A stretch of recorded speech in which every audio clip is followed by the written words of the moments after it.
Hello दोस्तों, welcome to Akshay academy. Akshay academy में आप सभी का स्वागत है। Welcome to Akshay academy. आज जो हम न्यू टॉपिक स्टार्ट करने वाले हैं वो भी स्टार्ट होते ही जैसे ही ख़त्म हो जाएगा। छोटा सा टॉपिक है, डिटेल में डिस्कस करेंगे। डायरेक्ट एक्सपेंस क्या होती है और कॉस्ट अकाउंटिंग स्टैंडर्ड 10 उससे रिलेटेड है और उसके दो अच्छे वाले क्वेश्चन दिए हैं, उसको भी हम डिस्कस करने वाले हैं। तो ये स्टार्ट करते हैं आज का लेक्चर। अगर आपने इससे पहले आगे मटेरियल, लेबर, इसको मैंने डिटेल में डिस्कस कर लिया है, तो वो वीडियो अगर आपने नहीं देखे तो उस वीडियो को भी आप देख सकते हो, जहाँ पे मैंने मटेरियल को भी, जितने भी क्वेश्चन है मॉड्यूल के, डिटेल में एक्सप्लेन किए हैं और लेबर्स के भी एक एक इलस्ट्रेशन को मैंने डिटेल में अपनी हैंड रिटन नोट से एक्सप्लेन किया है।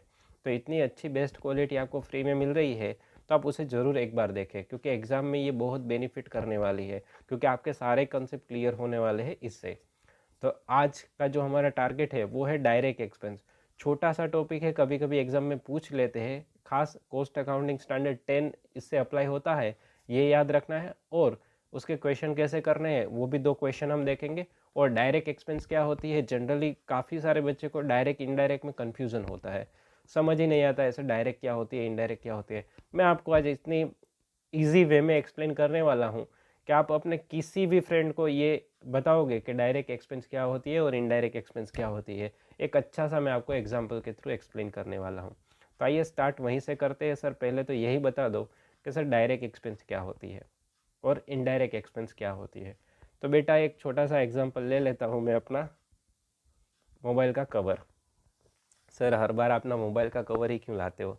अरे बेटा, एक अच्छा वाला कवर मुझे मिल गया है जो कि टूट ही नहीं रहा है, जो मुझे चेंज करना है, लेकिन ये टूटेगा नहीं क्योंकि अंबुजा सीमेंट से जो बना है। आइए स्टार्ट करते हैं। आज का एग्जांपल मैं आपको दे देता हूँ। सर डायरेक्ट एक्सपेंस क्या होता है? बेटा ये प्रोडक्ट आप देख रहे हो, ये मोबाइल का कवर है। तो ये एक प्रोडक्ट है, जैसे एक बुक ले लो या तो ये मेरी घड़ी। तो आप प्रोडक्ट को देख के अगर बता पाओ कि इस प्रोडक्ट को बनाने में ये खर्चा तो लगा ही होगा। जैसे मैं बात करूँ, इस कवर को बनाने में मुझे रॉ मटेरियल तो चाहिए ही चाहिए, तो रॉ मटेरियल कॉस्ट लगी ही होगी, तो it is my direct expense. इसको बनाने के पीछे लेबर एक्सपेंस भी लगा होगा, it is my direct expense. इसको बनाने के लिए मशीनरी भी यूज़ हुई होगी, it is my direct expense.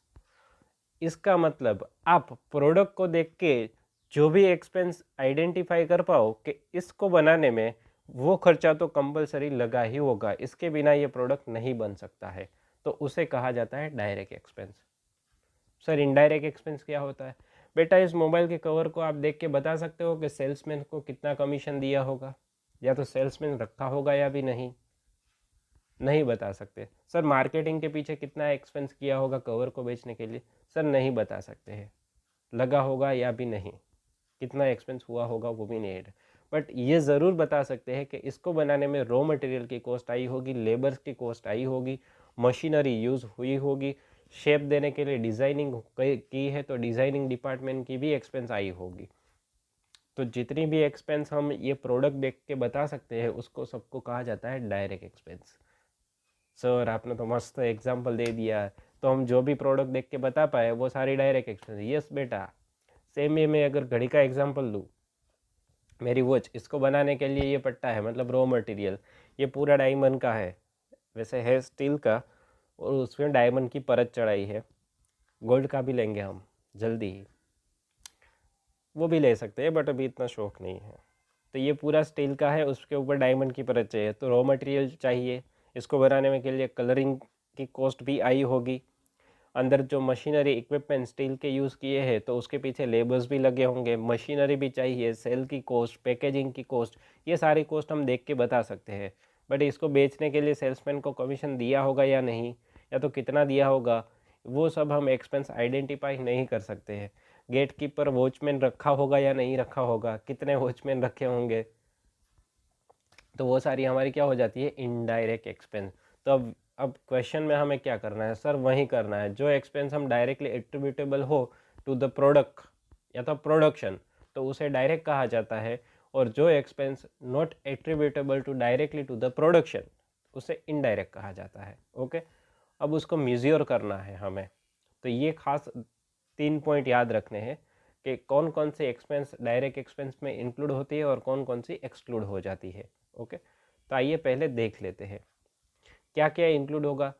जो डायरेक्टली ट्रेसेबल हो बेटा, क्या हो? Directly traceable. तो डायरेक्टली ट्रेसेबल का मतलब मैंने आपको बता दिया, इसको देख के मैं बता पाऊँ वो डायरेक्टली ट्रेसेबल होगी मेरी कॉस्ट। ओके, फिर एक्सपेंसेस इनकर टू बोट इन रिसोर्सेज, इसको बनाने के लिए कौन कौन से रिसोर्स हमने खरीदे होंगे वो सारी एक्सपेंसेस।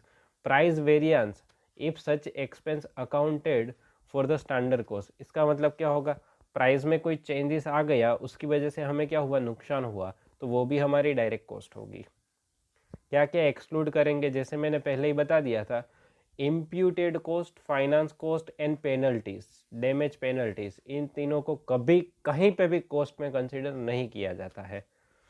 इसलिए इन तीनों को ऑलवेज याद रखना, कहीं पे भी, ना तो मटेरियल में, ना तो लेबर्स में, ना तो ओवरहेड्स, कहीं पे भी ये कॉस्ट नहीं है। Okay, finance cost, imputed cost और पेनल्टी एंड डैमेजेस। फिर अगर इस प्रोडक्ट को बनाने के लिए गवर्नमेंट कुछ सब्सिडी दे देती है हमें, जैसे ये घड़ी बनाते हैं, हमें 100 रुपये की कॉस्ट आती है, गवर्नमेंट बोलती है कि 20 रुपये हम आपको दे देते हैं, तो हमारी कॉस्ट कितनी हो गई? 80 रुपये हो गई। तो जो भी ग्रांट रिसीव हो जाती है उसको भी हम डायरेक्ट कंसिडर नहीं करते, उसको भी क्या कर देंगे? हटा देंगे। तो नाउ बचा क्या? First, not traceable. अगर ट्रेसेबल नहीं है, एक्सपेंस ट्रेसेबल नहीं है, तो उसको इनडायरेक्ट कहेंगे हम। ओके, तो ये था थोड़ा सा आइडिया, मैंने आपको बता दिया। नाउ प्रैक्टिकल क्वेश्चन करेंगे तो आपको अच्छे से समझ आ जाएगा। देखो ये वाला question, royalty paid on sale, sale करने के लिए रॉयल्टी पे करी। बेटा रॉयल्टी तो पे करनी ही पड़ती है सेल करने के लिए। Royalty paid on unit produce, unit production करने के लिए भी हमने रॉयल्टी पे करी। कहीं कहीं पे भी जगह पे कोई बिजनेस होता है जहाँ पे रॉयल्टी पे करनी है, जैसे मुझे नदी में से रेत निकालनी है तो उसके लिए रॉयल्टी पे करनी पड़ती है, और उसको सेल करने के लिए भी कभी कभी पे करनी पड़ती है। तो वो royalty directly related to the business है, directly related to the production है। Higher charges on equipment use to production, production के लिए जो इक्विपमेंट यूज हुए हैं उसको हमने हायर किया है, उसका हायर चार्ज है 2000, तो वो भी related to the directly to the production. Design charges, cover बनाने की डिज़ाइन में मुझे बनानी पड़ेगी क्योंकि ये ऐसी डिज़ाइन की है, तो उसके पीछे भी डिज़ाइन के एक्सपेंस होगी, तो वो 15,000। Software development charges related to production, production से रिलेटेड है, तो ये भी हमारा क्या होगा? डायरेक्ट एक्सपेंस होगा। इन सबको जोड़ेंगे तो हमें मिल जाएगी डायरेक्ट कॉस्ट। आप यहाँ पे देख सकते हो मैंने सारी लिख दी है, मॉड्यूल में आपको अच्छे से आंसर दिया है 89,000। ओके, छोटा सा क्वेश्चन कभी कभी पूछ लेते हैं, ये क्वेश्चन अच्छा है। इलस्ट्रेशन नंबर 2 देखते हैं, चलो। प्रोडक्ट दी है X and Y, unit produce किए है 20,000 एंड 15,000, यूनिट सोल्ड किए 15,000 एंड 12,000। मशीन आवर यूटिलाइज कितनी हुई है? 10,000 एंड 5,000, इतने आवर्स यूटिलाइज हुई है। और ये दो एक्सपेंसेस हुए हैं जो कि डायरेक्ट ही है। डिज़ाइन चार्जेस, जो भी हम प्रोडक्ट बनाते हैं उसकी डिज़ाइन बनती है तो उसके लिए डायरेक्ट चार्जेस होते हैं, डिज़ाइन चार्जेस होते हैं, और सॉफ्टवेयर डेवलपमेंट चार्जेस भी होंगे।